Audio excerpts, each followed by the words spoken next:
At the height of the Cold War, the United States had a terrifying problem. If the Soviet Union launched a nuclear strike on Washington, America's communication systems could collapse in minutes. Military commands might never reach missile silos. Defense systems could become isolated. Entire regions of the country could go silent. The Pentagon needed something impossible, a communication system with no center, no single headquarters, no master switch that could be destroyed, a network that could survive even if entire cities disappeared. On October the 29th, 1969, inside a dark, smoke-filled UCLA laboratory, they tried to activate it for the first time, and almost immediately, the system crashed. Those two failed letters changed the world forever. The two letters were L and O. The team at UCLA was trying to type Logan to connect to a computer at Stanford University, over 350 miles away. But the system choked before they could even finish the word. To anyone watching, it looked like an embarrassing failure. But in reality, it was the exact moment the seed of the modern internet was planted. To understand why the Pentagon was funding a bunch of long-haired university dropouts to type words into giant metal boxes, we have to meet this man, J.C.R. Licklider, a psychologist and computer scientist who, in 1962, was put in charge of a radical agency inside the Department of Defense called ARPA. Now look at the world Licklider was living in. In the 1960s, communication was linear. If you wanted to call your grandma in Chicago from New York, a physical switchboard had to connect a continuous wire between those 2 points. But what would have happened if a Soviet missile had hit this switch in the middle? Licklider had a vision that sounded like sci-fi at the time. He called it the Intergalactic Computer Network. He wanted to build a web of computers that could talk to each other without a central boss. And to do that, he had to completely reinvent how data travels. Think of it this way. If you want to send a 500-page book to a friend using the old system, you'd have to rent an entire train, put the book inside, and keep the tracks completely clear until it arrives. ARPA said, "That's stupid, let's do this instead." It's called packet switching. Instead of sending one massive file, you break the data into tiny chunks called packets. Each packet has an address written on it, and here's the magic. They don't all take the same route. By late 1969, ARPA had connected the first 4 nodes of this bizarre experiment. They called it ARPANET. That failed login attempt at UCLA, within an hour they had corrected the error. They typed the entire word, and for the first time in human history, 2 computers hundreds of miles apart exchanged a single digital message. The military thought they were building a survival tool for World War III. They had no idea they had just unlocked Pandora's box, because once you connect 4 computers, everyone else wants in. And very soon, this top-secret military shield would escape the Pentagon's control and transform into something completely chaotic. The paradox was that the Pentagon got exactly what it had asked for: a secure, decentralized network. If nuclear war had erupted in 1970, ARPANET would have fulfilled its purpose flawlessly. But the war never came. And so the multi-million-dollar supercomputers built to coordinate missile silos and preserve command after catastrophe sat abandoned in silent university halls.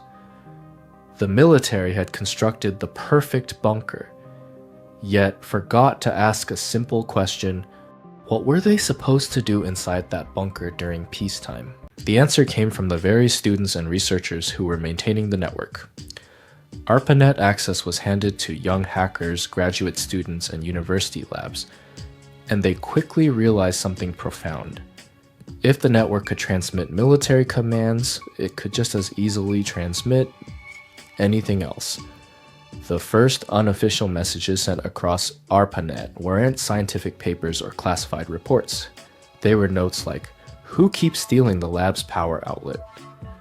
Debates about science fiction novels. jokes between researchers, and coordination for student protests. A system designed to ensure the survival of a nation had, almost instantly, become a tool for ordinary human conversation.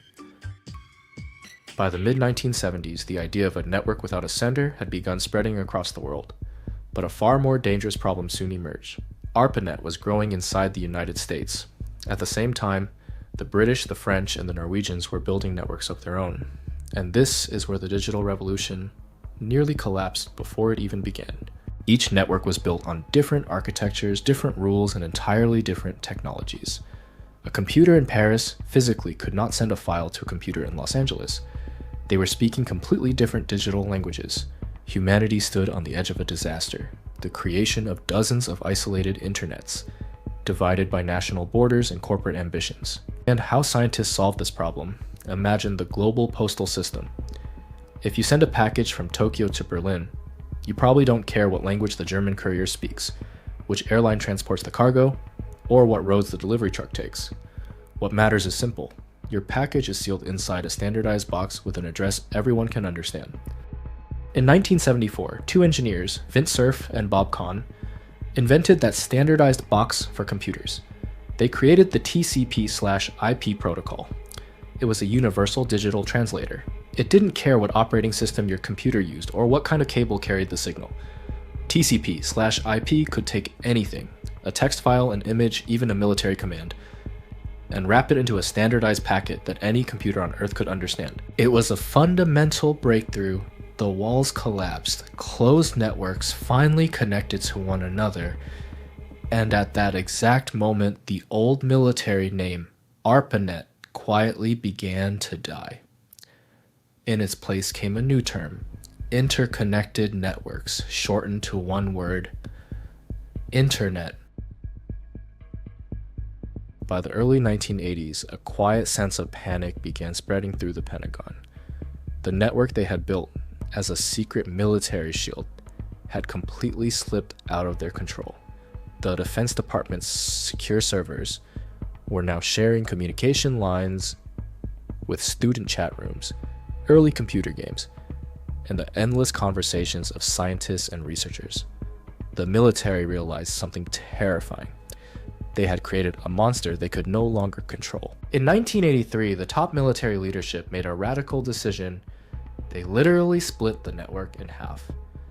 The military took the classified section for itself, a heavily secured system called MileNet, and moved it deep into underground bunkers, and the rest of ARPANET's civilian infrastructure they simply left behind for the public. Cut off from military funding, the network was pushed into the open world to survive on its own. In a way, the United States government accidentally gave this technology to humanity simply because they no longer knew what to do with it. And this happened at the exact same moment as another tectonic shift in technology, the rise of the personal computer. Computers were no longer gigantic steel machines filling entire rooms. Now they were compact boxes sitting on ordinary desks, in bedrooms, in homes, in everyday life. The network had escaped the laboratories and stretched its wires directly into the houses of regular people. But there was still one problem. The internet of the 1980s was incredibly boring and painfully complicated. There were no images, no videos, no clickable buttons or websites. To send a simple message to a friend, you practically had to be half programmer, manually typing endless commands into a glowing black terminal. For 99% of humanity, the internet remained a useless desert of text. It desperately lacked a face. And to change that, it would take one quiet British scientist, who, ironically, was just trying to organize his own documents. In 1989, inside the walls of CERN, the world's largest physics laboratory in Switzerland, worked a quiet British scientist named Tim Berners-Lee. He was frustrated by something surprisingly simple. Even sharing research with the colleague down the hall required a maze of complicated commands inside the internet's terminal system. So Tim had an idea. What if computer documents could directly link to one another with a single click? What Tim Berners-Lee created would permanently change the planet. But there's an important distinction people often confuse.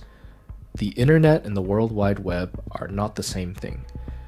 The internet is the physical infrastructure, the cables stretching across the ocean floor, the server farms, the millions of connected machines. It's the railroad itself. What Tim Berners-Lee invented was the World Wide Web. The web, HTML, hyperlinks, the first web browser. In simple terms, the internet was the railway system, and Tim built the first comfortable passenger train, complete with windows people could actually look through, finally allowing ordinary humans to step inside the internet. In 1991, the World Wide Web was open to the public, and the world exploded. Within just a few years, the internet transformed from a barren desert of text into a colorful, living, endless digital ocean. A technology that had once required the knowledge of mathematicians and engineers suddenly became accessible with a single mouse click. And from that moment on, the map of the planet became permanently wrapped in an invisible, glowing web. In October 1969, the generals inside the Pentagon were searching for a way to survive the coming nuclear apocalypse. They were building the perfect instrument of war. Cold, calculated, and impossible to destroy. But human nature had plans of its own. We took the military's darkest secret and transformed it into a space of absolute freedom. The same wires that were meant to coordinate the launch of intercontinental missiles now connect ordinary people across opposite ends of the planet. The irony of history is that the technology created to save humanity from total annihilation ultimately became the technology that truly united humanity for the first time. And all of it began with a system failure and 2 letters glowing on a broken screen.